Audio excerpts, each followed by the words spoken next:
On dit souvent les bonnes choses passent trop vite, enfin toutes les bonnes choses ont une fin, tout ça. Ah c'est fou, enfin le temps passe vite quand on s'amuse, tu vois. Donc c'est très dur d'une part de compter les secondes quand tu passes un moment absolument incroyable, et de la même façon d'être en train de chialer et de te dire le temps passe, tu vois. Quel plaisir que le temps passe. Dans ma théorie, le deuil il est permanent en fait. Et vu que tu fais un deuil en permanence, t'as plus besoin de faire de deuil. En fait c'est juste, je pense que c'est un stoïcisme un peu trop poussé, où les événements en fait ils font que couler sur toi, tu vois.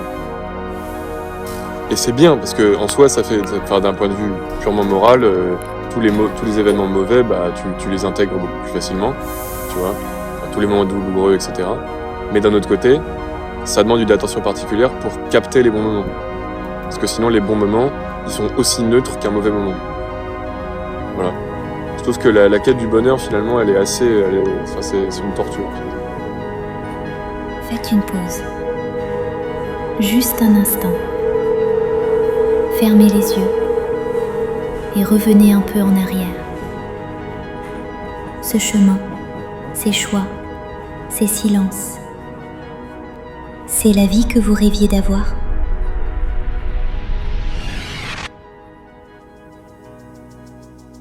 C'est drôle comme on croit avoir le temps. Le temps de vivre, le temps d'aimer, le temps de comprendre, le temps de revenir en arrière. Et puis un jour, on se retourne et on s'aperçoit qu'il a filé, sans prévenir, sans faire de bruit, comme une porte qu'on n'a pas entendue se refermer derrière nous.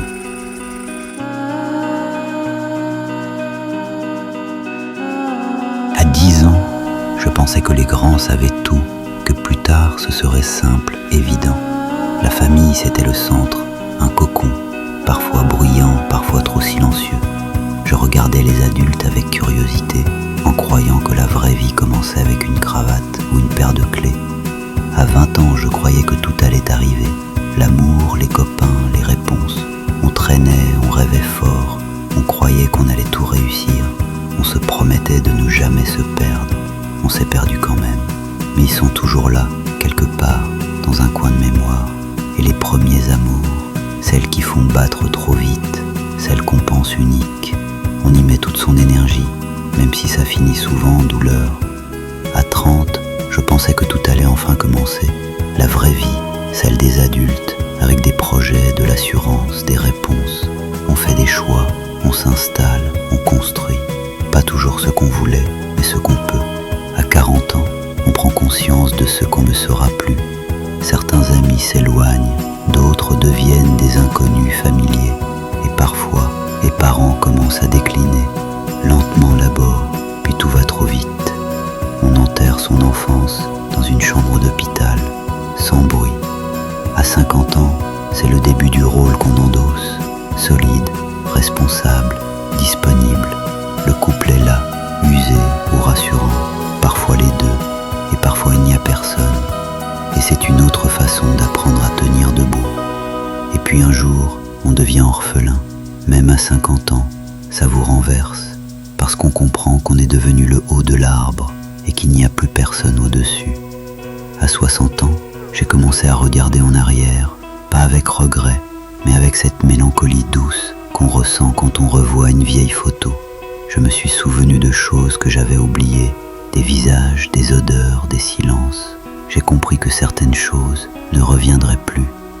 À 70 ans, j'ai commencé à ralentir, pas par choix, par nécessité, à regarder le monde passer sans moi.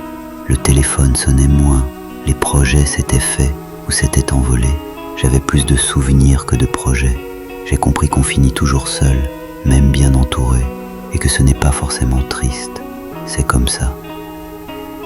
Et maintenant, je vois bien qu'on passe sa vie à attendre la vie, à se préparer, à remettre à demain, comme si on allait finir par être prêt. On ne l'est jamais.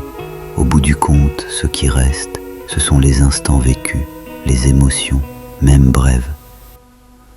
C'est ça la vie. Simple, fragile et profondément précieuse.